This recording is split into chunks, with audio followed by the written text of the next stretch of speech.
Ser Podcast. Las 7 de hoy por hoy. Ser Podcast. Hola, muy buenos días. Hamás acusa a Israel de la masacre en un hospital de Gaza lleno de enfermos, de heridos y otros civiles que se refugiaban allí porque se creían a salvo. La explosión ha dejado más de 500 muertos, según el Ministerio de Salud palestino.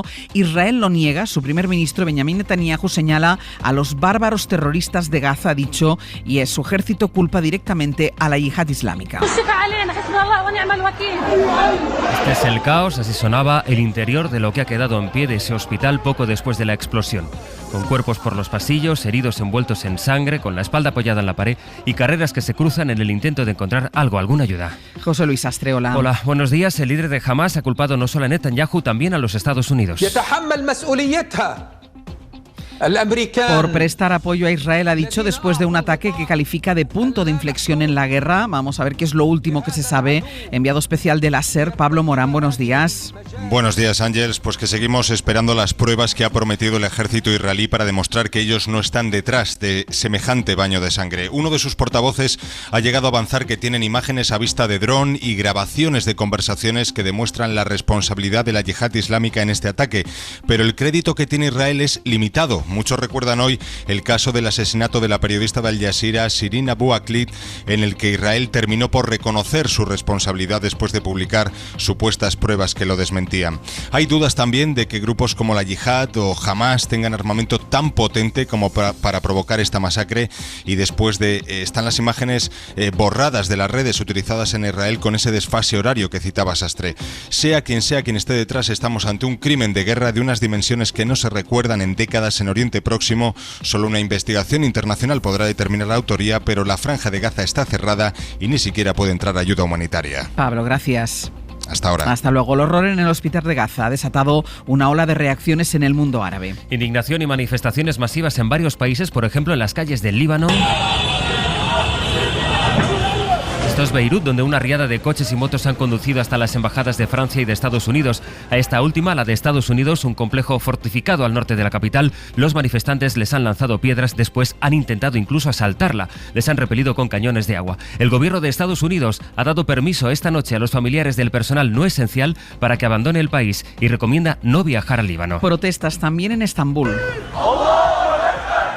contra las que la policía ha empleado gas lacrimógeno. Y en la capital de Jordania, en Amán, donde los manifestantes han gritado abrid las fronteras para permitir la evacuación de civiles de la Franja de Gaza y la entrada de ayuda. Egipto, Marruecos, Túnez, Irán. La ira del mundo árabe se ha traducido también en efectos políticos importantes. Por lo pronto, el ministro de Exteriores de Irán ha publicado un tuit en el que dice que después del crimen del régimen sionista ha llegado el momento de la unidad global contra Israel. Eso es lo que puede leerse en un tuit que acaba de esta manera. El tiempo se acabó después de que ayer advirtiera de la posibilidad de que la resistencia ejecutara, decía, acciones preventivas contra Israel. Y sobre las conversaciones con las que Estados Unidos pretendía desescalar, la masacre de Gaza ha pillado a Joe Biden en el momento de la visita a Israel y lo ha precipitado todo. El encuentro que tenía previsto en Amán con el líder de la autoridad palestina, el presidente de Egipto y el rey de Jordania ha quedado inmediatamente cancelado. El portavoz de Seguridad Nacional de Estados Unidos, John Kirby, ha dicho esta noche que Biden piensa hacer preguntas difíciles a Benjamin Netanyahu, con quien se verá esta mañana. Bayo. Sí, un viaje el de Biden en tiempos de guerra que busca proyectar el apoyo de Washington a Israel, al tiempo que pretende recordarle a Netanyahu que no todo vale en su batalla contra Hamás. El presidente está indignado y triste por la masacre en el hospital de Gaza, ha dicho a bordo del Air Force One el portavoz de Seguridad Nacional de la Casa Blanca, confirmando que Biden ha ordenado a su equipo recopilar toda la información posible sobre lo sucedido en Gaza. Biden tenía previsto, como dices, continuar su viaje a Jordania para reunirse allí con el presidente palestino, con Mahmoud Abbas, quien ha cancelado esa cita, regresando inmediatamente a Ramallah tras decretar 3 días de luto oficial por el ataque en Gaza, del que la mayoría de los países árabes responsabilizan a Israel. Ayer, antes de ese ataque, el rey jordano advertía que toda la región está al borde del abismo. Los ataques israelíes amenazan con extender el conflicto en la región, un escenario que nadie desea. 22 países árabes, de hecho, han reiterado esta noche la petición para un alto el fuego inmediato, mientras Hezbollah llama al Día de la Ira. Además, Israel ha incluido en la lista de los secuestrados a Iván Yaramendi, el español del que no se tenía noticia desde el pasado 7 de octubre. Se encontraba junto a su familia en un kibutz, una comunidad israelí que fue atacada por Hamás. El presidente en funciones, Pedro Sánchez, confirmó anoche que está entre los rehenes del grupo palestino. Es miércoles, es 18 de octubre. Entre las posiciones confusas, incluso contradictorias, que llegan desde la Unión Europea, encontramos la de Pedro Sánchez, presidente de turno de la Unión. Ha anunciado esta noche que los 27 van a triplicar la ayuda humanitaria a Palestina. Sergio Soto, buenos días. ¿Qué tal, Ángeles? Buenos días. Después de una cumbre de urgencia y por videoconferencia con los líderes de la Unión, Sánchez ha recalcado la postura común.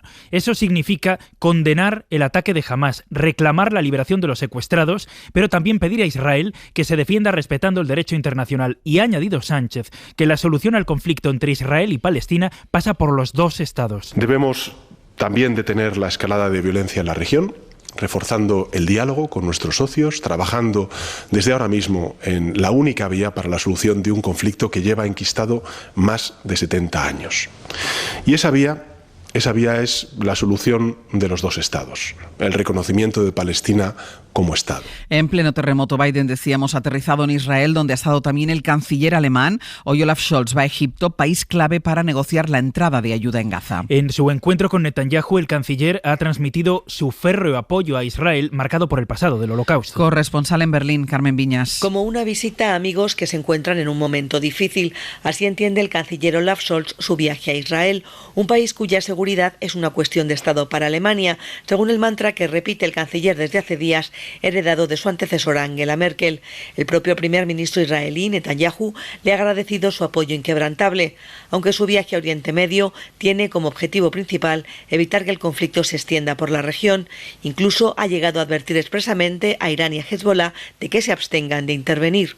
Horas antes, el canciller recibía en Berlín al rey de Jordania, Abdalá II. Ambos compartían su preocupación por la situación humanitaria. Wir setzen unsere humanitäre Hilfe fort, das Leid der Zivilbevölkerung zu lindern. Es imperativo que la sufriente población civil de Gaza, utilizada por Hamás como escudos humanos, reciba asistencia humanitaria, agua, alimentos y medicinas, aseguraba Olaf Scholz, quien se ha comprometido a seguir prestando esa ayuda. La política española asiste estos días a todos los caminos, hasta los opuestos entre sí que ha abierto la investidura, con cada parte buscando cómo explotar sus armas. El PP intenta hacer valer su mayoría absoluta en el Senado para desgastar al PSOE y ha convocado una sesión sobre la amnistía para obligarle a pronunciarse sobre ella. Pero los presidentes autonómicos socialistas no van a acudir a la cita de mañana. Sí lo hará el presidente de la Generalitat, Pere Aragonés, en defensa de la amnistía, y el PP confía en que esto retrate la estrategia socialista. Mariela Rubio, buenos días. Buenos días. Así es, satisfacción en el PP, que considera que la intervención de Aragonés en el Senado va a romper la estrategia del PSOE de poner sordina a las negociaciones con los independentistas. Creen que el presidente catalán va a dejar claro en la Cámara Alta el precio a pagar por Sánchez para ser presidente. La amnistía tendrá todo el foco y Aragonés será el portavoz del gobierno, dicen en Génova, donde añaden que ya no será además un acto exclusivamente popular, sino que habrá sparring, un presidente al que ningún varón socialista plantará cara, dado que al igual que el gobierno se ausentarán, decía Cuca Gamarra. De lo que hay que hacer una valoración no es del que asiste, sino del que se ausenta. Una nueva anomalía democrática en la que ya estamos inmersos. El gobierno y los varones socialistas, que han justificado su ausencia hablando de una utilización partidista del Senado, aseguran que no tenían información de que Aragonés fuera a asistir. Fuentes socialistas lo atribuyen a una búsqueda de protagonismo de RC frente a Junts en el marco de las negociaciones para formar gobierno. En Madrid, un juzgado que investiga la muerte de varias personas en 2 residencias ha llamado a declarar a 2 geriatras. Eran médicas que actuaban de enlace en las residencias de la comunidad y ayer hablaban por primera vez ante un juez. Ambas han reconocido que aplicaron los llamados protocolos de la vergüenza que dictó el gobierno de Ayuso. Aquellos textos que primero negaron y luego llamaron recomendaciones indicaban, entre otras cosas, que no se trasladara ancianos residentes a un hospital o centro de salud. Entre marzo y abril de 2020, casi 7.300 personas murieron en las residencias de Madrid sin recibir atención médica. Radio Madrid, Esther Bazán, buenos días. ¿Qué tal? Buenos días. Es uno de los procesos abiertos todavía en los juzgados. A Plaza de Castilla acudieron estos 2 geriatras como testigos, también el alto cargo que firmó esos protocolos, y según el abogado que lleva este caso, el de las familias de 7 personas fallecidas en 2 residencias, ha dejado claro que los protocolos estuvieron activos, que los protocolos los conocía el consejero de Sanidad y que se mandaron a todos los centros hospitalarios en aquellos tiempos. Decía que no era de obligado cumplimiento, pero que se mandaron a los hospitales de residencia para que tuvieran de referencia esos protocolos. A las puertas de los juzgados, familiares de los fallecidos se concentraron para pedir justicia, verdad y reparación y recordar con una pancarta que fueron abandonados a su suerte. La deuda pública se ha disparado en parte por los intereses que el Estado tiene que pagar al vender letras del Tesoro. Por comprarlas a 3 meses, el tipo de interés supera el 3,5%. Un 25% de las letras vendidas ayer han acabado en manos de particulares. Jordi Fàbrega. El Tesoro vuelve a pagar intereses cada vez más altos en las subastas de letras, una tendencia que se interrumpió en agosto pero que se está recuperando desde septiembre. Este martes ha tenido que pagar un interés récord del 3,82% por las letras a 9 meses y en las letras a 3 meses también ha pagado casi un 3,6%. Son unos intereses que han reavivado el interés de los particulares en invertir en deuda pública. De hecho, solo en la subasta de este martes los particulares han invertido unos 500 millones de euros. Esto representa el 25% de los 2.000 millones del total de la subasta. Lo que sigue sin haber son problemas de demanda. Lo demuestra además el hecho de que un bono sindicado a 15 años de 3.000 millones que ha sacado el Tesoro al mercado este martes ha recibido peticiones por valor de casi 30.000 millones. Y acerca de los bulos en Internet, una investigación que puede marcar un punto de inflexión porque ayer terminó el primer plazo que tenía Elon Musk, dueño de Twitter, para demostrarle a la Unión Europea que tiene mecanismos para luchar contra las noticias y contenidos falsos. Nieves Goicoechea. La paciencia de la Unión Europea con Elon Musk tiene 2 plazos. Uno se acabó ayer y otro acaba a finales de mes. El dueño de X, antes Twitter, tenía como plazo este martes 18 de octubre para dar información adicional sobre cómo combate la desinformación en la red. En la investigación que le ha abierto la Comisión Europea se le exige que elimine contenidos ilegales como vídeos falsos sobre Israel o fotos manipuladas y también se le pide que tome medidas. Si no cumple con la nueva ley de servicios digitales, puede arriesgarse a una multa millonaria del 6% de la facturación de X o incluso que le cierren en Europa. Musk ha justificado estas semanas que ha respondido a más de 80 solicitudes de eliminación de contenido y que no ha recibido avisos de la Policía Europea, la Europol.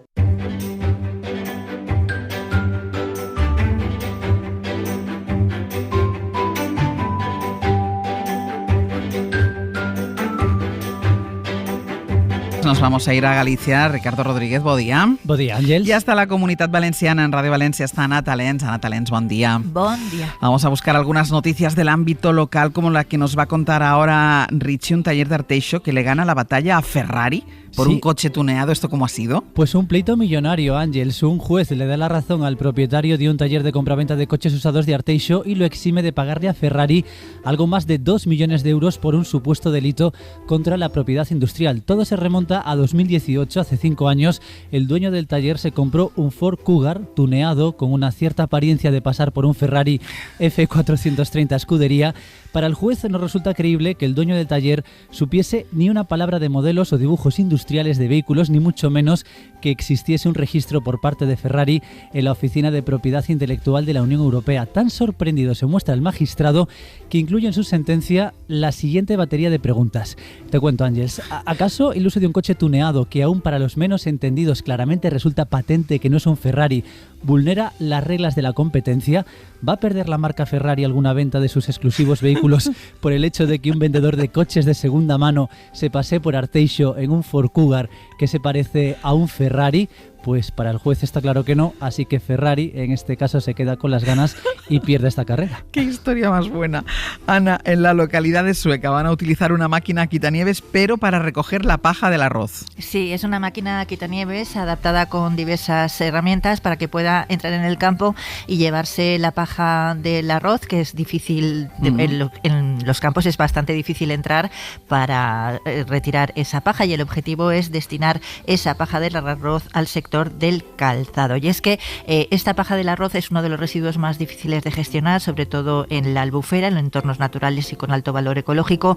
Donde se acaba de segar el arroz en la albufera, se calcula que se originan entre 75.000 y 90.000 toneladas. El destino que tradicionalmente se le da es quemarla, pero es un método muy criticado, incluso restringido por la Unión Europea por razones medioambientales y también de salud. Bueno, pues hoy se va a probar, se va a hacer una jornada demostrativa de cómo extraer la paja con esta máquina quitanieves. Pues mira, ya que estamos con el medio ambiente, consecuencias del cambio climático, ni castañas ni berberechos, Richie. Pues sí, más efectos de ese cambio climático y de este otoño excepcionalmente cálido y seco. Las altas temperaturas de las últimas semanas provocan ese doble efecto en Galicia. En el interior no hay castañas. La cosecha se ha ido al traste, está siendo un auténtico desastre y están reclamando ya ayudas ante una situación catastrófica, pero el calor intenso de los últimos días tiene sus efectos también en el mar, en la ría de Muros, Noia Ángels, que sé además que te gustan los berberechos. ¿Mucho? Están registrando la peor campaña marisquera en décadas y constatan la mortandad del 80% del marisco.